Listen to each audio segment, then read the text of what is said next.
మానవ సంబంధాలలో ఎన్ని రకాల అనుబంధాలు ఉన్నా అవి ఏదో ఒక ప్రయోజనం నిమిత్తం వస్తాయి, ప్రయోజనం కోసమే ఉంటాయి, ప్రయోజనం తీరగానే తెగిపోతాయి. యాజ్ఞవల్క్య మహర్షి మైత్రేయి అని తన భార్యకు చెబుతాడు. ఆయన సన్యాసం పుచ్చుకుందుకు నిర్ణయించుకొని ఆస్తిపాస్తులు ఏమున్నాయో అవన్నీ భార్యకు అప్పగించేసి వెళ్ళిపోదామని చూస్తుంటే ఆ భార్య మైత్రేయి ఉంటుంది, ఇన్ని ఆస్తిపాస్తులని, ఇంత ఆశ్రమాన్ని, ఇంత పేరు ప్రతిష్టలని అన్నింటినీ వదిలేసి వెళ్ళిపోతున్నారు అంటే మీరు వెళ్ళి సాధించేది ఏదో ఇంతకంటే గొప్పది కదా, నాకు అదే ఇవ్వండి, ఇదేందుకు అంటుంది ఆవిడ. అంత యోగ్యురాలు మైత్రేయి అండి. గార్గి మైత్రేయి అని మన సంస్కృతిలో చాలా ఉన్నతంగా చెప్పుకోవలసిన మహిళలు. వారు ఋషులలాగే వేదమంత్రాలు దర్శించారు. విశ్వామిత్రుడు, వశిష్ఠుడు, యాజ్ఞవల్క్యుడు ఎంత గొప్పవాళ్ళో గార్గి మైత్రేయి అంత గొప్పవాళ్ళు. మంత్ర దర్శనం విషయంలో కానీ, మంత్రోపదేశం విషయంలో కానీ, మంత్ర సాధన విషయంలో కానీ స్త్రీ పురుషుల మధ్య ఎటువంటి భేదము లేదు. మీరు ఎవరు చెప్పినా నమ్మక్కలేదు. స్త్రీలందరూ మంత్రజపం చేయొచ్చు, మంత్రోపదేశం కూడా చేయొచ్చు. కుంతీదేవి స్వయంగా మంత్రజపం చేసి సూర్యుడిని ప్రత్యక్షం చేసుకుంది. మళ్ళీ కుంతీదేవి మాద్రికి మంత్రోపదేశం చేసింది. అంచేతన వారికి మంత్రోపదేశం లేదు, వీరికి మంత్రోపదేశం లేదు. ఈ యోగ్యతల గురించి అనవసరంగా అహంకారాలతో పెట్టుకున్నవో తప్పితే వేరే విషయాలు కావు. అయితే తీసుకునేటప్పుడు దాని బాధ్యత దానికి ఉంటుంది. మనం ఏదో తీసుకున్నామనో హక్కు ప్రకారమైనా సరిపోవాలి, దాని పద్ధతి ప్రకారం చేయాలంటే చెయ్యాలి కదా. ఆ మైత్రేయి ఏ పరమార్థాన్ని సేవించడానికి మీరు వెడుతున్నారో దాని గురించి చెప్పండి నాకు. ఈ ఊరికే ఈ ఆశ్రమం, ఆస్తిపాస్తులు ఇవన్నీ నాకెందుకు అంటే, నీకు ఆర్థికంగా ఏం లోటు లేకుండా చేస్తున్నాను కదా, నీ బతుకేదో నువ్వు బతకచ్చు కదా, ఎందుకు అన్నాడు ఆయన. ఎందుకంటే ఆయనకున్నంత జ్ఞాన వైరాగ్యాలు ఆవిడికి లేవని ఆయన అభిప్రాయం. మళ్ళీ అక్కడికి వెళ్ళాక మళ్ళీ ఏముండవు, పిల్లలు మనవాళ్ళు బారసాలట. నిన్నే ఫోన్ చేశాడు కొడుకు, ఒకసారి వెళ్ళి చూసొద్దామంటే ఇక సన్యాసం అనవసరం ఇంకా అలా అంటుందేమో ఆయన చెప్పేసి నీకేం లోటు లేకుండా నేను అన్నీ ఇచ్చేస్తున్నాను.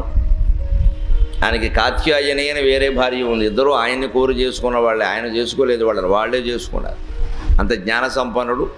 వారు ఇష్టపడ్డారు. సరే ఇద్దరికి ఇచ్చేసాడు సమానంగా, మీరు చూసుకోండి హాయిగా అన్నాడు. కాత్యాయని పాపం సరేనండి అని చెప్పి సర్దేసుకుంది. ఆవిడకి అది కావాలి. పోన్లండి, మీ అంత జ్ఞానం నాకు లేదు, ఏదో సర్దేసుకుందాం, కోడలు ఇంకా నీళ్ళు వేసుకుందాం, మొన్న నేను మనవాళ్ళకి అంటాను ఉంటుంది చూడాలి కదా అని ఏదో అంతే. మైత్రేయి అలా కాదు. మీరు ఏదో ఇవన్నీ కాదనుకుని మీరు పెడుతున్నారంటే తపస్సుకి అదేదో ఇంతకంటే గొప్పది కదా, నాకు అదే కావాలంటే. ఎందుకు అన్నిటికంటే ఇది గొప్పది ఆ జ్ఞానం అంటే అప్పుడు చెబుతాడు మైత్రేయుడు, మరి యాజ్ఞవల్క్యుడు. నవారే మైత్రేయి పత్యు కామాయ పతి ప్రియో భవతి, ఆత్మనస్తు కామాయ పతి ప్రియో భవతి. నవారే మైత్రేయి జాజాయై కామాయ జాయా ప్రియా భవతి, ఆత్మనస్తు కామాయ జాయా ప్రియా భవతి. నవారే మైత్రేయి పుత్రస్య కామాయ పుత్ర ప్రియో భవతి, ఆత్మనస్తు కామాయ పుత్ర ప్రియో భవతి. నవారే మైత్రేయి విత్తస్య కామాయ విత్తం ప్రియం భవతి, ఆత్మనస్తు కామాయ విత్తం ప్రియం భవతి. నవారే మైత్రేయి సర్వస్య కామాయ సర్వం ప్రియం భవతి, ఆత్మనస్తు కామాయ సర్వం ప్రియం భవతి. మైత్రేయి ఆత్మా ఖల్వరే ద్రష్టవ్య శ్రోతవ్యో మంతవ్యో నిధిధ్యాసితవ్యః అని స్పష్టంగా చెబుతాడు. అందుకోసం వెళ్ళిపోతున్నాను నేను. మీ మీద ఏదో కోపం వల్ల, ద్వేషం వల్ల, మరో దాని వల్ల కాదు. ఏ మనిషి అయినా మరో మనిషిని ఎందుకు ప్రేమిస్తున్నాడో నిశ్చితంగా ఆలోచించండి. నాకు వారంటే ప్రేమ, వీరంటే ప్రేమ అని డొల్లు కబుర్లు చెప్పడం కాదు. మా పిల్లాళ్ళు ఏంది నేను ఉండలేనండి అంటే అది పిల్లాడ మీద ప్రేమ కాదమ్మా, నీ బలహీనత. అది పాయింట్. కొత్తగా కాలేజీలో జరగానే ఒక అబ్బాయి అమ్మాయిని ప్రేమించి నీవు లేక నేను అనగానే ఈ అమ్మాయి పరిపడుతుంది. ఎందుకంటే వెర్రిమోహం లేదు ప్రపంచంలో.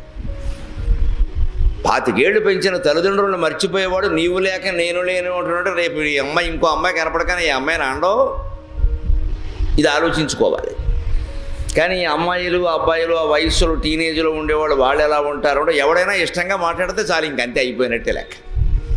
మా నాన్న ఎప్పుడు ఇలా అనలేదు. ఎందుకంటాడమ్మా ఆయన తండ్రి, వీడెవడో లోపరగాడు, వీడు అంటాడు, ఆయన ఎందుకంటాడు? ఆయన బాధ్యత వేరు, వీడు వ్యవహారం వేరు. అదే చెబుతున్నాడు మైత్రేయుడు సరిగ్గా. భార్య భర్తని ప్రేమిస్తోంది అంటే భర్త మీద ప్రేమ కాదు, తన మీద ప్రేమే, తనకు ఆయనతో ఉండే అనుబంధమే. అది డబ్బు కావచ్చు, అధికారం కావచ్చు, ఆశ్రయం కావచ్చు, లేదు ఆయన లేనిదే ఉండలేని తనం కావచ్చు. అది కూడా వారికి సంబంధించిందే తప్ప భర్తకి సంబంధించింది కాదు. డబ్బు కోసం ప్రేమిస్తే డబ్బులు పోగానే వదిలేస్తారు. లేదు నేను మీరు లేనిదే ఉండలేను అంటే ఆయన లేనిదే కూడా ఉండగలిగిన పరిస్థితి స్వతంత్రంగా ఏర్పడితే తేడా వచ్చేస్తుంది, అనుమానం వెళ్ళ. కేవలం భార్యలనే అనలేదు, ఆయన భర్తలను కూడా అన్నాడు. నవారే మైత్రేయ జాయ జై కామాయ జాయ ప్రియా భవతి ఆత్మనస్తు కామాయ జాయ ప్రియా భవతి. మా ఆవిడంటే నాకు పంచప్రాణాలు. ఎందుకంటే పంచప్రాణాలు వండి పెడుతున్నారు కాబట్టి, సమస్త సేవలు చేస్తున్నారు కాబట్టి, అనుకూలంగా ఉంటున్నారు కాబట్టి, పతివ్రతలై ఉంటున్నారు కాబట్టి. ఇందులో ఏదైనా తేడా వస్తే ఇప్పుడు ప్రేమిస్తాడా? ఆ ఆడాడు మారిపోయారండి, ఈ మధ్యన బాగా ఎక్కిపోయింది అంటాడు. ఏం ఎక్కిపోయింది? నీకు వ్యతిరేకమైతే ఎక్కిపోయినట్టేనా? నీకు అనుకూలంగా ఉంటే వాడు గొప్పవాళ్ళ, నీకు వ్యతిరేకంగా ఉంటే వాడు వ్యతిరేకమేనా? ఇంకా అంటే మనం అన్నీ మనకు అనుకూలంగానే మాట్లాడుతున్నాం. పుత్రుల్ని ప్రేమించడమేనా అంతే, పుత్రికల్ని ప్రేమించడమేనా అంతే. మా అబ్బాయి అంటే నాకు పంచప్రాణాలు అంటున్నాడంటే వాడు వ్యతిరేకమైన పని చేసినా నువ్వు ప్రేమించగలవా? అప్పుడు వెంటనే ద్వేషిస్తామండి, వంశ ప్రతిష్ట పాడైందంటాం, పరువు హత్యలు కూడా చేసేస్తాం, అనుమానం వెళ్ళ. పరువు హత్యలే, వెళ్ళి అడ్డంగా నరికేయడమే కొడుకునే అల్లుణ్ణి. ఎంత దారుణాలు జరుగుతున్నాయండి ప్రపంచంలో. వాళ్ళు ఎవరో ప్రేమించుకోనండి, ఏదో ఏడవనండి. తల్లిదండ్రులకు అంత కక్ష ఎందుకండి? దయచేసి ఆలోచించండి పెద్దలు, ఎన్ని జరుగుతున్నాయో పత్రికలు. పరువు హత్య ఏమిటండి? ఆ పరువు అనేది ఒక మిథ్య అమ్మ, నిజానికి మిథ్య. ఎవ్వరూ మన ఇంట్లో ఎవరైనా కులాంతరం చేసుకున్నా, మతాంతరం చేసుకున్నా, ఇంకేది చేసుకున్నా మనల్ని నిలబెట్టి ఎవరూ ప్రశ్నించరు. నేను కూడా 2 కొడుకుల తండ్రిగానే చెబుతున్నాను బాధ్యతగా. మనల్ని నిలబెట్టి ఎవరు ప్రశ్నించరండి. అంత పరువు పోయేది ఏం లేదండి అందులో. మనం ఒకవేళ దానివల్ల నష్టాలు ఉంటాయంటే చెప్పొచ్చు, తప్పేం లేదు, నష్టాలు ఉంటాయి నిజంగానే. కులాచార సంప్రదాయాలు వేరు, ఎవరు కులాచార సంప్రదాయాలు వారికి ఉంటాయి. వారు ఏదో రకరకాల పెళ్ళిళ్ళు చేసుకుంటే అవన్నీ కుదిరిపోతాయా? కానీ వాళ్ళ వయస్సులో 25 ఏళ్ల లోపైతే వేరే విషయం అండి. 25 ఏళ్ళు దాటిన వాడు అమ్మాయి అయినా అబ్బాయి అయినా వాడు స్వతంత్ర బాధ్యతలో ఉండి ఓ నిర్ణయం తీసుకుంటే చెప్పగలిగింది చెప్పడం, లేనప్పుడు అమ్మా నమస్కారం, నీ దారి నువ్వు చూసుకో, మాకు ఇష్టం లేదు, మా ఇంటికి రావద్దు, అంతే. అంతవరకు తల్లిదండ్రులకు స్వేచ్ఛ ఉంది, హక్కు కూడా ఉంది. వారి భావాలు వారుకున్నప్పుడు వీరి భావాలు వీరుకుంటాయి. అంతేగాని ఇష్టం వచ్చిన పెళ్ళిళ్ళు చేసేసుకుని వెళ్ళిపోయే తర్వాత గర్భం ధరించాక అమ్మ కొంచెం నొప్పిగా ఉందమ్మా, ఈ కుదరదమ్మా వ్యవహారం. ఆ నొప్పి మొగుడితో చెప్పుకో. మళ్ళీ ఈ తల్లికి అరిగిపోతుంది వెంటనే, అయ్యో అయ్యో అయ్యో అయ్యో పిల్లకి నొప్పి. మరి అదేనమ్మా వ్యవహారం. అదే చెబుతున్నాడు మా యాజ్ఞవల్కుడు ఇక్కడ. మనుషులు ఎవరిని ప్రేమించినా, ఏ అనుబంధాలున్నా వారి స్వార్థాలు ఉన్నాయి. మన పిల్లలు మన కులానికో, మన మతానికో, మన ఐశ్వర్యానికో తగిన పని చెయ్యకపోతే ప్రతిష్ట పాడైంది అని మనం బాధపడుతున్నాము అంటే మనం వాళ్ళని దేనికోసం ప్రేమిస్తున్నాం? ప్రతిష్ట కోసం ప్రేమిస్తున్నాం. అలాగే వాళ్ళు మా అమ్మ నాకు దైవం, మా నాన్న అంతకంటే దైవం అని చెప్పేసి రోల్ మోడలు, గాడ్ ఫాదరు ఇవన్నీ మాట్లాడి ఎవడో కాలేజీలో కుర్రాడ పరిచయం కాగానే లేదా ఒక అమ్మాయి పరిచయం కానీ ఇక వాళ్ళే సర్వస్వం అని మాట్లాడుతున్నారు అంటే ఆ వయస్సులో ఆ కోరిక కలిగే వరకు మనం కనపడటం, ఆ కోరిక కలగగానే మనం పనికి రాకుండా పోయాం. అంచేత తండ్రి కొడుకుని ప్రేమించినా, కొడుకు తండ్రిని ప్రేమించినా, ప్రపంచంలో ఎవరిని ప్రేమించినా ప్రేమ అనేది ఒక మిథ్య.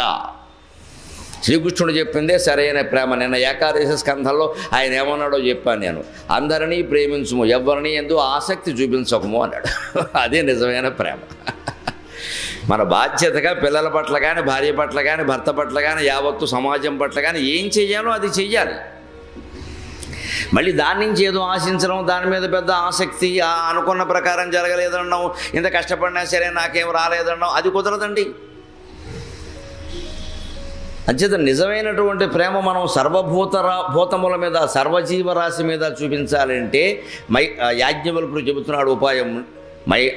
ఆత్మా ఖల్వరే ద్రష్టవ్య శ్రోతవ్యో మంతవ్యో నిదిధ్యాసితవ్యః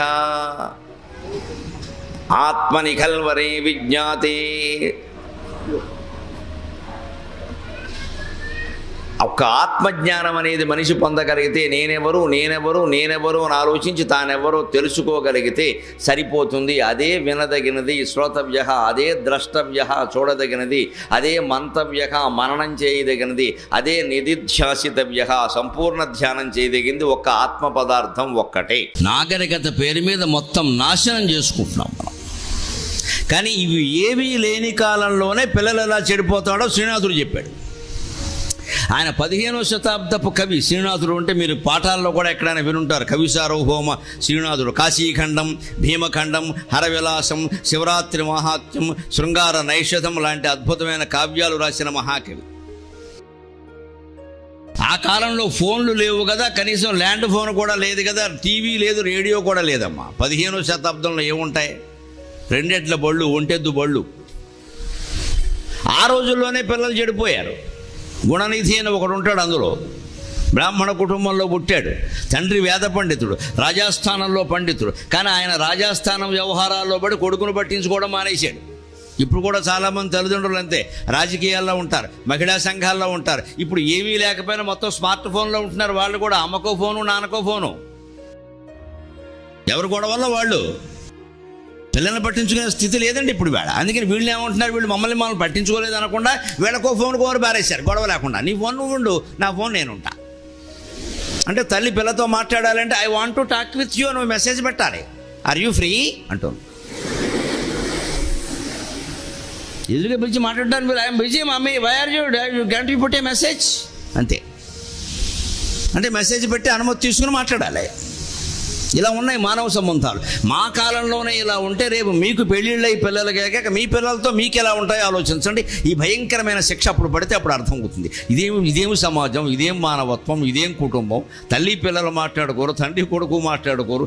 ఏమిటిది ఫోన్లు పట్టు కూర్చోవడం అంటే ఎక్కడ పడితే అక్కడ, ఏం జరుగుతుందో లేకుండా. ఇవేవీ లేని రోజుల్లోనే పిల్లలు ఈ వయస్సులో సరిగ్గా మీరు 10వ తరగతి ఇంటర్మీడియట్ అంటే ఇక్కడ 14 ఏళ్ల నుంచి 16 ఏళ్ల వయస్సు లోపు ఉంటారు అంతే కదండి సుమారుగా. అంతకు మించి ఉండే అవకాశాలు లేవు. 14 నుంచి 16 పోనీ 17 మహా అయితే. ఈ వయస్సు ఎలాంటిదంటే మనం జాగ్రత్తగా ఉండాల్సిన వయస్సు ఇది.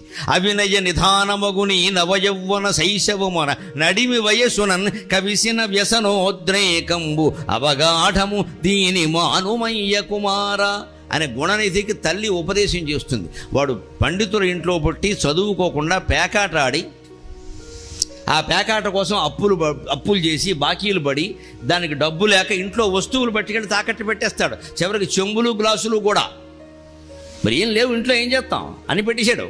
ఈ తల్లి ఏం చేసింది, పిల్లాడి మీద ప్రేమతోటి భర్తకి చెప్పకుండా దాచిపెట్టింది. అవన్నీ కొట్టేస్తాడని, ఆయన కోపిష్టి కొట్టేస్తాడేమో అని ఆయనకి చెప్పేసి ఉంటే బాగుండేది. చెప్పలేదు, దాచిపెట్టింది. ఆ దాచిపెట్టి ఒకరోజు కొడుకును కూర్చోబెట్టి ఆవిడ ఉపదేశం చేస్తూ, నాయన చెడిపోతున్నావురా, దెబ్బతింటావు, మీ నాన్నకి చెబితే నన్ను కూడా శిక్షిస్తారా, ఇద్దరిని ఇంట్లోంచి గెంటేస్తారా, నువ్వు నీ కొడుకును పాడు చేసావంటారా, నన్ను పుత్ర ప్రేమతో చెబుతున్నాను నాయన, కాస్త నా మాట విను అంటే, ఏమిటమ్మా వినేది అన్నాడు. అప్పుడు చెబుతోంది ఆ తల్లి, అవినయ నిధానమగుని నవయౌవన శైశవమున నడి మీ వయస్సునని. మీ వయస్సు గమనించండి, 10వ తరగతే కదా, అంటే 14 కదండి వయస్సు. 14 కంప్లీటెడ్. వయస్సు ఎప్పుడు ఎలా చెప్పాలి అంటే నడుస్తున్న వయస్సు చెప్పకూడదండి, కంప్లీట్ అయిన వయస్సు చెప్పాలి. నీకు ఎంత వయస్సు అంటే 14, 10వ తరగతి వాళ్ళు చెప్పాల్సింది అంతే. ఇంటర్మీడియట్ వాళ్ళు 15, ఫస్ట్ ఇయర్ వాళ్ళు, సెకండ్ ఇయర్ వాళ్ళు 16, అంటే 16 కంప్లీటెడ్, 15 కంప్లీటెడ్. నా వయస్సు ఎంత అంటే 60 కంప్లీటెడ్. మన సెప్టెంబర్ 10వ తారీఖుతో నా కంప్లీట్ అయింది అంతే చెప్పాలి. 61 నడుస్తుంది అంటే ఎవరికి ఇది ఎంతకాలం నడుస్తుంది, ఇంకో నెలలో పుట్టినరోజు రావచ్చు, అది సమస్య కాదు. ఎప్పుడు వయస్సు పూర్తయిన సంవత్సరాల్లో చెప్పాలి. మీకు పరీక్షల్లో ఎక్కడైనా మీ వయస్సు ఎంతో పేర్కొనండి అంటే 14 సంవత్సరాల 3 నెలలు 6 నెలలు అని చెప్పకూడదు. 14 అంటే చాలు, అంతే, కంప్లీట్ అయింది చెప్పు. రేపు నీ పుట్టినరోజు అన్నా కూడా ఈవేళ నీ వయస్సు 14, రేపటి నుంచి 15, అది వేరే విషయం. రేపు పుట్టినరోజు అయినా సరే దగ్గరికి వచ్చింది కదా అని చెప్పకూడదు. ఈవేళ 14 అంతే, రేపు పుట్టినరోజు వచ్చింది కదా రేపటి నుంచి 15. సరిగ్గా ఈ టీనేజ్ 14 కదండి, అంతకుముందే 13, 12 కూడా కాదు, 13, 14, 15, 16, 17, 18, 19 అని టీన్లే. దీనే టీనేజ్ అంటారు. మన తెలుగులో దీన్ని నవయౌవన శైశవం అంటారు. శైశవం అంటే శిశు దశ, చిన్నపిల్లాడు, ఉయ్యాల్లో పిల్లాడు, ఆడుకునే పిల్లాడు, పాకే పిల్లాడు, కాస్త అడుగులు నేర్చిన పిల్లాడు. వాళ్ళకి ఇబ్బంది లేదండి, వాళ్ళు తల్లిదండ్రులకు భయపడతారు. అనగానే అప్పటికే లాగు తడిసిపోయి ఉంటుంది వాడికి. వింటాడు. కానీ మీ వయస్సు ఎలాంటిది అంటే 14 ఏళ్ళు వయస్సు వచ్చిన తర్వాత అదుపులో పెట్టడం చాలా కష్టం. అందుకే నిర్వాహకులు మీతోనే సభ పెట్టారు, మళ్ళీ తల్లిదండ్రులతో పెట్టలేదు. నేను వాళ్ళకి ఏం చెప్పినా ఉపయోగం లేదు. ఈ వయసులో 14 నుంచి 17 వరకు అదుపులో పెట్టచ్చు పెట్టకూడదు అనే కంగారులో ఉంటుంది పరిస్థితి. కొన్ని వింటారు, కొన్ని వినరు. అడోలసెంట్ ఏజ్ అంటారు ఇంగ్లీష్లో కూడా దీన్ని. తెలుగులో దీన్ని నవయౌవన శైశవం అన్నారు. అంటే శిశువు అంటే శిశువు కాదు, యువకుడు అంటే యువకుడు కాదు, ఏది కాదు, రెండు కాదు. మీరు యువకులు అంటే కాదండి, 20 ఏళ్ళు దాటితేనే యువకులమ్మా. 16 ఏళ్ళకి 17 ఏళ్ళకి యువకులు అనడానికి వీళ్ళే. 20 ఏళ్ళు దాటితేనే యువకులు, 20 ఏళ్ల లోపు. అలాగని చిన్నపిల్లలు అనడానికి వీల్లేదండి. మీకు 14-15 ఏళ్ళు దాటాయి, చిన్నపిల్లలు ఎలా అవుతారు? ఏదో ప్రాథమిక పాఠశాలలో ఉంటే చిన్నపిల్లలు. మీరు చిన్నపిల్లలు కాదు, యువకులు కాదు. ఈ మధ్య వయస్సుని ఏమంటారు అంటే నవయౌవన శైశవమున నడిమి వయస్సునన్. దాది శ్రీనాథుడు యొక్క ప్రయోగం. దీన్ని నవయౌవన శైశవం అంటే బాల్యం వదలలేదు, యవ్వనం ఇంకా రాలేదు, అది విషయం అన్నమాట. బాల్యం వదలలేదు, యవ్వనం ఇంకా రాలేదు. మనం 9వ తరగతి పూర్తి చేసామండి, 10వ తరగతి క్లాసులు ఇంకా మొదలవ్వలేదు, మీరు వెళ్ళలేదు. ఇంటి దగ్గర వేసవకాలం సెలవులకు ఉన్నారు. మీరు ఏం చదువుతున్నారంటే ఏం చెప్తారు? మనం 9 అని చెప్పమండి, చాలా తెలివైన వాళ్ళం. 10th అంట, ఒకటి ముందే చెబుతాం. నేను 9th చదివి ఇందాక వయస్సుకి ఏం చెప్పాను నిబంధన, ఏది పూర్తయిందో అది కదా. అంటే నువ్వు 9 పూర్తయ్యాక వేసవకాలం సెలవుల్లో ఏం చదివావంటే 9th చెప్పాలి, 10th చెప్పకూడదు. కానీ మనకి సరదా, ఒకటి ముందు చెప్పుకోవడం సరదా. అందుకని 10th, వీలైతే ఇంటర్మీడియట్ కూడా అంటాం. తర్వాత చదువుతాం కదా అంటాం. తర్వాత చదువుతావా? సహజంగా అలా అంటామండి ఖచ్చితంగా.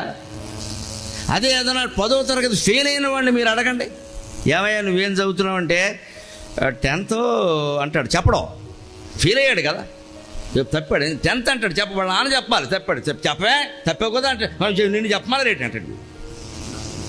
తప్పినవాడు చెప్పడండి. పైగా ఏమంటాడు, చెప్పవలసి వస్తే ఏమంటాడు తెలుసా? 10thలో ఓ సబ్జెక్ట్ ఉండిపోయింది అంటే, ఉండిపోవడం ఏంటి? నువ్వు ఉంచితే ఉండిపోయింది, అది ఉండిపోయిందా? గొప్ప స్టైల్గా చెప్తారండి చెప్పడం. అది ఉండిపోయింది అంటే ఈయన మహావేగంతో పరిగెడుతూ ఉంటే ఈయన వేగాన్ని అందుకోలేక వెనకాల ఉండిపోయింది, అది మ్యాథ్స్. అదే ఉండిపోవడం ఏంటి? నేను లెక్కల్లో ఫెయిల్ అయ్యా, నేను 10th క్లాస్ ఫెయిల్ అయ్యా అని చెప్పడండి. మనకే ఒక అంతఃకరమైన అహంకారం ఏంటంటే అంతర్గతంగా ఓటమిని ఒప్పుకోం. మనం ఓటమిని ఒప్పుకోం. గెలుపు అయితే మాత్రం ఇంకా పొందకుండానే చెప్పేస్తాం. ఇంకా 10thలోకి వెళ్లకుండానే 10th అంటాం. ఒకవేళ 10th ఫెయిల్ అయితే మాత్రం అది ఉండిపోయింది అంటే దానికి ఇష్టం లేక ఉండిపోయిందా? ఇంకా మీకంటే తెలివైన వాడు ఉన్నాడు ఒకడు, వాడు 10th క్లాస్ 5 సార్లు ఫెయిల్ అయ్యాడు. 5 సార్లు అడిగి చదువుతున్నాడు మళ్ళీ. అత్తమాన అదే ఇంకా మళ్ళీ సెప్టెంబర్ మార్చి రాస్తున్నాడు పరీక్షలు అలాగే. కానీ మనిషి మాత్రం బాగా పొడుగ్గా అయ్యాడు. మనిషి ఎదుగుతాడు కదా. ఓసారి అందరూ అడుగుతుంటే ఏం చదువుతున్నాడో వాడికి అవమానంగా ఉంది చెప్పుకోవడం, అంతే కదా. అబద్ధం ఆడకూడదు, మరి ఏదో చెప్పాలి కదా. ఓ పథకం వేసాడు, తెలివితేటలున్నాయి. ఏం చెప్పదు, ఎవరో అడిగట్టే నువ్వేం చదువుతున్నావు అంటే ఎంఏ అన్నాడు. ఎంఏ ఏంటి? 10th క్లాస్ ఫెయిల్ అయిన వాడు ఎంఏ అలా అంటాడా అనేసాడు. ఎంఏ అన్నాడు. వాడు అవతల వాడు ఏమనుకున్నాడు, పొరుగురు వాడు నిజమే అనుకున్నాడు. ఎంఏనా వెళ్ళేవాడు, సంతోషాన్ని వెళ్ళిపోయాడు. పక్క ఫ్రెండ్ ఉంటాడు కదా, వాడు ఏరా ఏంట్రా నువ్వు 10th ఫెయిల్ అయ్యో ఎంఏ అంటావేటి అంటే వాడు అన్నాడు, ఎంఏ అంటే ఏంటన్నాడు. ఎంఏ అంటే మాస్టర్ ఆఫ్ ఆర్ట్స్. అది కాదు, మన దృష్టిలో ఎంఏ అంటే మళ్ళీ అదే. తెలుగులో చెప్పకూడదా? మాస్టర్ ఆఫ్ ఆర్ట్స్ అంటావేటి? మా తణుకు భాష ఇలాగే ఉంటుంది. ఇది పాగోజీ ఇంతే, మళ్ళీ అదే.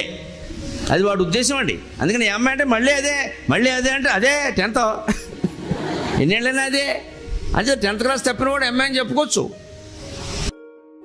మన జీవితంలో మన వ్యక్తిగత జీవితంలో మనం తెలియకుండానే చేస్తున్న పొరపాటు ఏమిటి అంటే, ఏదైనా గెలుపు ఉంటే దాన్ని ముందే అందేసుకుంటాం. మనం ఓటమి ఏదైనా ఉంటే పక్కకి తప్పించేస్తాం. కానీ నాకేం మొహమాటం లేదు చెప్పడానికి. 300 అష్టావధానాలు, 10 శతావధానాలు, సహస్రావధానం చేసి ఇవాళ ప్రపంచంలో 18 దేశాలు ఒక్కోటి 10 సార్లు తిరిగేశాను నేను. కానీ ఇంత ప్రతిభ కలిగిన వ్యక్తిని నేను 10th క్లాస్ ఓసారి తప్పాను, నాకేం మొహమాటం లేదు చెప్పడానికి. 2వసారి నేను పాస్ అయ్యాను.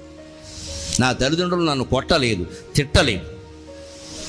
మా అమ్మ అయితే పోన్లే ఎరా నాయన అంటే ఏమైనా చేసుకుంటావేమో అని బెంగ. అప్పట్లో అటువంటివి ఏం లేవు. కానీ ఒరే బాధపడకరా, 2 ముద్దలు తినరా, ఏదో చదువు అదే వస్తుంది లేరా, లేకపోతే వ్యవసాయం చేసుకుంది కానీ అంది తప్ప మా అమ్మ అసలు తిట్ల. మా నాన్నగారు కూడా ఏదో ఓ రోజు పాపం తండ్రి కదండి కొంచెం బెంగ. పైగా మా ఇంట్లో 5 అన్నదమ్ములు ఉంటే ఎవ్వరూ ఫెయిల్ అవ్వాలి, నేను ఒక్కనే ఫెయిల్ అయ్యా. అందరూ మొదటిసారే పాస్ అయ్యారు 10th. కాశీపాడని తాడేపల్లిగూడెం పక్కన ఉంది మూర్తిరాజు గారి బడి, కెనడీ హై స్కూల్. అందులో చదువుకున్నాను. ఇవాళ జిల్లా పరిషత్ అయింది, అందులో చదువుకున్నాను. 10th ఫెయిల్ అయ్యాను నేను. మా నాన్నగారు 2 రోజులు అయింది పాప, ఆయన తండ్రి కదా, కొంచెం దుఃఖం ఒక మనస్సులో ఉంది, ఏమిటో వీడు ఒక్కడో ఇలా అయ్యాడు అనుకుని, సరే ఆయన పిలిచి నేను బాధపడతా, రే అబ్బాయి కంగారు పడుకో, మళ్ళీ చదువు, సబ్జెక్ట్ బాగా గట్టి పడుతున్నాడు. ఎందుకంటే అప్పట్లో 10th క్లాసులో ఇంగ్లీష్ పోతే ఇంగ్లీష్ కట్టడం, సైన్స్ పోతే సైన్స్ కట్టడం లేదమ్మా. మా కర్మ ఏంటంటే మొత్తం 6 కట్టాలి, అప్పుడు పద్ధతి అంతే, అప్పుడే ఫెయిల్ అయ్యింది. నువ్వు ఏ సబ్జెక్టులో 1 మార్కు తక్కువ వచ్చిపోయినా సరే మొత్తం అన్నీ మళ్ళీ కట్టాల్సిందే, ఏడాది చదవాల్సిందే. నేను క్లాసులోకి వెళ్ళగానే మిగిలిన పిల్లలు సీనియర్ ఆర్టిస్ట్ అనేవాళ్ళు, మరి 2వ సారి చదువుతున్నాం కదా, వేళకోళం. ఆ నిందలన్నీ పడ్డాను, ఆ వేళాకోళాలు పడ్డాను. కానీ నా తండ్రి నాకు గొప్ప స్ఫూర్తిగా నిలిచాడు. మళ్ళీ చదవరా అబ్బాయి, ఇంకోసారి రుబ్బితే పిండి మెత్తపడుతుంది కదా, అలాగే సబ్జెక్ట్ కూడా మెత్తపడుతుందిరా, బాగా చదవమన్నాడు. నేను మొదటిసారి ఉత్తీర్ణున్నై ఉంటే నాకు వచ్చినటువంటి మార్కులు 600కి 280, అదో మార్కా, 600కి 280. కానీ 2వ సారి నేను మళ్ళీ రాసినప్పుడు అదే 600కి నాకు 400 మించి మార్కులు వచ్చాయి. నేను సాధించానా లేదా 2వ సారి చదివి? మరి ఏమిటండి అభ్యంతరం? ఇవాళ మళ్ళీ ఇంత రంగంలో ఇలా ఉన్నామా లేదా? ఇవాళ 10th క్లాస్ తప్పానో, నేను చెబితే తప్ప ఎవరికి తెలియదు, నేను చెప్పినా నమ్మట్లేదు మా అభిమానులు భక్తులు, మీరు చెప్పకుండా పరుగు పోతున్నట్టున్నారు. పోయేది ఏమిటంటే ఉన్న విషయం కదా. అందుకే నిర్భయంగా ఉండాల్సింది, నిశ్చింతగా ఉండాల్సింది విద్యార్థులు ఏమిటంటే, ఒక దారి దెబ్బతింటాం, ఓ సబ్జెక్టులో తక్కువ వస్తే వస్తాయి, దాన్నే మళ్ళీ పట్టుదల బట్టి గట్టిగా చెబితే బ్రహ్మాండంగా వస్తాయి. అప్పుడే సరిగ్గా మనం ఏమైపోతామంటే, మనకంటే మార్కులు తక్కువ వచ్చిన వాడితో స్నేహం చేస్తాం మనం, అదే పొరపాటు. మనం వెతికేసుకుంటాం, వెంటనే ఫెయిల్ అయిన వాళ్ళు 4 వెతికేసుకుంటాం, తణుకులో ఎక్కడున్నారో ఫెయిల్ అయిన వాళ్ళని వెతికి వాళ్ళ ఇంటికి వెళ్ళిపోయి దారా అంటాం. ఎందుకంటే మనకు వాడితో బాగుంటుంది సుఖంగా, పాస్ అయిన వాడితో బాగుండదు. విద్య ద్వారా మీరు ముందు మీ జీవితాన్ని నడుపుకునే విధానం నేర్చుకోవాలి, వినయం అంటే అది. అలాగే అది ఉద్యోగం అదే వస్తుంది, ఉద్యోగమా, వ్యాపారమా, వ్యవసాయమా, ఏదైనా చేసుకోవచ్చు, అది వస్తుంది. తర్వాత దానివల్ల మన ధర్మాన్ని మనం సక్రమంగా నిర్వర్తించగలిగి ఉంటాం. ఆ ధర్మ నిర్వహణ ద్వారా మనకు ఆనందం కలుగుతుంది, డబ్బు ద్వారా కాదు ఎప్పుడు కూడా. చాలామంది ఆనందం ఎలా వస్తుందంటే, బాగా డబ్బు సంపాదిస్తే వస్తుందంటారు. బాగా డబ్బు ఉన్న వాళ్ళు ఎవరినైనా మీరు చూడండి, వాళ్ళు ఎవరో ఆనందంగా లేరు. కోటీశ్వరులు ఉంటారు కదా మీ కళ్ళెదురుగా, వాళ్ళని కనుక్కోండి, ఆనందంగా ఉన్నారేమో. కనీసం 2వ పూట తిండి తింటలేదు, చపాతీలు తింటారు. దిక్కుమాలిన బతుకంటే అదే, ఆనందం తినడానికి లేదు. అది కూడా ఒకటే చపాతీ, అందులో 2వది ఉండదు, బరువు పెరుగుతాడు. చట్నీ ఉండదు, బీపీ వస్తుంది. షుగర్ వేసుకోడు, ఎందుకంటే ఈయనకి షుగరు. ఇంకెందుకది ఒక చపాతీ కోసం 100 కోట్లు సంపాదించాడు, సిగ్గులేకపోతే సరి. తినడానికి లేనప్పుడు, కట్టుకోవడానికి లేనప్పుడు, హాయిగా పడుకోవడానికి లేనప్పుడు, నిశ్చింతగా నిద్ర పట్టనప్పుడు ఆ 100 కోట్లు అవతల వారేసి ఆటో డ్రైవర్లో బతకడం నయం. ఆటో డ్రైవర్ మీరు గమనించండి, ఆటో డ్రైవర్ ఎలా ఉంటాడు, వాడు ఆటో అద్దెది, వాడు అద్దెకి తెచ్చుకుంటాడు, పొద్దున్నే వీళ్ళు తెచ్చుకుంటాడు, దానికి సాయంత్రానికి 200 300 కట్టాలి. సాయంత్రం వేసరికి వాడు 600 సంపాదిస్తాడు, 300 అద్దె ఇచ్చేస్తాడు. ఇంకొక 100 రూపాయలు ఇతర ఖర్చులు, పెట్రోలు అవన్నీ పోతాయి వాడికి 200. ఇక 200 మిగులుతుంది కదా, 100 శుభ్రంగా వేసేస్తాడు, వాళ్ళ లెక్క వాడిది. వేసేసి ఇంటికి వెళ్ళి 100 ఇస్తాడు, చంపేస్తాను, పులుసుకో 2 పెట్టలు అయితే చంపేస్తానంట. వాడు పెళ్ళాం మహాపతివ్రత, వాడు చెప్పినట్టు వింటుంది. అందుకని వండి పెడుతుంది, శుభ్రంగా తినేస్తాడు. ఆటో డ్రైవర్ 100 రూపాయలు కూర భోజనం వాడు తినేస్తాడు. బయట నులక మంచం వేసుకుంటాడు, నెక్కర వేసుకుంటాడు, నోట్లో సిగరెట్ ఎట్టుకుంటాడు, రావో ఈ సందమామా అని పాట పాడతాడు వాడు. ఈ కోటీశ్వరుడు కంటే వాడు ఆనందంగా ఉన్నాడు. సంపాదించింది ఏదో ఖర్చు పెట్టేశాడు, ఇవ్వాల్సింది ఏదో ఇంటే ఇచ్చేశాడు, వాడికి కావాల్సింది ఏదో తాగాడు, తిన్నాడు, ఏదో ఏడిచాడు, నిశ్చింతగా ఉన్నాడు. ఈ 100 కోట్లు ఉన్నవాడు ఏం చేశాడు, అమెరికాలో దాచాం, బామ్మర్ది ఇంట్లో దాచాం, బాత్రూంలో దాచాం, స్విస్ బ్యాంకులో దాచాం, ఏమైపోతాయో. వాడేం అవేం అవ్వవు, వీడికి మాత్రం ఏదో అయిపోయాడు, గుండెపోటు వచ్చింది. మంచిగా డబ్బు సంపాదించడంలో ఆనందం ఉంటుంది అని విద్యార్థి దశలో మీరు ఎప్పుడూ భావించద్దు పొరపాటున కూడా. జ్ఞానాదేవతు కైవల్యం అంటారు ఆదిశంకరాచార్య. జ్ఞానం వల్ల మాత్రమే మనకు ఆనందం, అమితమైన ఆనందం, అమృతానందం కలుగుతుంది. అటువంటి జ్ఞానానందాన్ని కలిగించడానికి, దుర్వ్యసనాలకు దూరంగా ఉండడానికి, క్రమశిక్షణ కలిగి ఉండడానికి నా ఈ ప్రసంగం ఏమాత్రం ఉపయోగపడినా నేను ధన్యుణ్ణి. నాకు ఈ 4 మాటలు నేర్పిన మా అమ్మ ధన్యురాలు. బాగా చదువుకున్న విద్యార్థికి 2 లక్షణాలు అతనిలోంచి పుట్టుకొస్తాయి. ఆ 2 లక్షణాలలాగే సుమిత్రాదేవికి 2 పిల్లలు పుట్టారు అన్నారు. ఆ 2 లక్షణాలు ఏమిటంటే ప్రబోధము, వినయము. ప్రబోధము అంటే జ్ఞానం, వినయం అంటే దాన్ని అప్లై చేసే విధానం. ప్రబోధము, వినయము. వినయం అంటే మనకు తెలియక చాలామంది ఏమనుకుంటాం అంటే, వినయం అంటే మోడెస్టీ అని అర్థం చెబుతారు. పొరపాటు మాట. సంస్కృతంలో వినయానికి అర్థం అది కాదు. మీరు ఇప్పుడు చేతులు కట్టుకుని కూర్చున్నారు, అదంతా పెద్ద విషయం కాదు. మీరు చేతులు ఇలా బారజాపుకుని కూర్చున్నా నాకు వచ్చిన నష్టమే లేదు. అది కేవలం పెద్దవాళ్ళ పట్ల గౌరవం. కూర్చోవడం, నిలబడడం, నమస్కారం చేయడం, చేతులు ఇలా పెట్టుకోవడం, ఇవన్నీ ఊరికే ఏదో పెద్దవాళ్ళ పట్ల గౌరవం అంతే. అంత మాత్రం చేత అస్తమానం ఇలా పెట్టుకోమని కాదు అర్థం. అక్కడ నెప్పెట్టేస్తాయి. ఎంతసేపు పెట్టుకుంటావు? కానీ కూర్చోవడానికి ఏదో ఓ పద్ధతి ఉంటుంది. నాకు కాళ్ళు జాపేసి కూర్చుంటానండి అంటే అలాగా, మధ్యలో నేను మాట్లాడుతుంటే స్మార్ట్ ఫోన్ కెలుగుతానండి అంటే అలాగా, దాన్నే అవినయం అంటారు. కానీ అసలు వినయానికి అర్థం అది కాదండి. విశేషేణ నయం వినయం. నయం అంటే నడిపించుకోవడం, నీ జీవితాన్ని నువ్వు నడిపించుకోవాలి. నయ శబ్దానికి సంస్కృతంలో నడిపించడం అని అర్థం. మన నాయకుడు అంటాం చూడండి, బయట వాళ్ళ లీడర్ నాయకుడు అంటాం. ఎక్కడి నుంచి వచ్చింది? నయతీతి నాయక, నడిపించేవాడు నాయకుడు. అంచేది వినయం అంటే మన జీవితాన్ని మనం సక్రమంగా నడిపించుకోవడం. అంతేగాని చేతులు కట్టు కూర్చోవడం, పెద్దవాళ్ళలాగానే రేవడం, ఏదో మా గౌరవంగా ఉండడం, అది కాదు. అది గొప్ప లక్షణమే, కానీ అది అంత ప్రాధాన్యం ఏమి ఇవ్వక్కర్లేదు జీవితంలో. దానికి నీ మనస్సు ఎలా ఉంది, నీ ఆలోచన ఎలా ఉంది, నీ బుద్ధి ఎలా ఉంది, అది ముఖ్యం ఉంది అసలు అక్కడ. అంచేది నడిపించేదాన్ని వాడిని నాయకుడు అంటే, మన కంటిని ఏమంటారని ఇంకో పేరు కన్ను అనే మాట ఉంది. ఇంకో మాట చెప్పండి కంటికి. నయనం.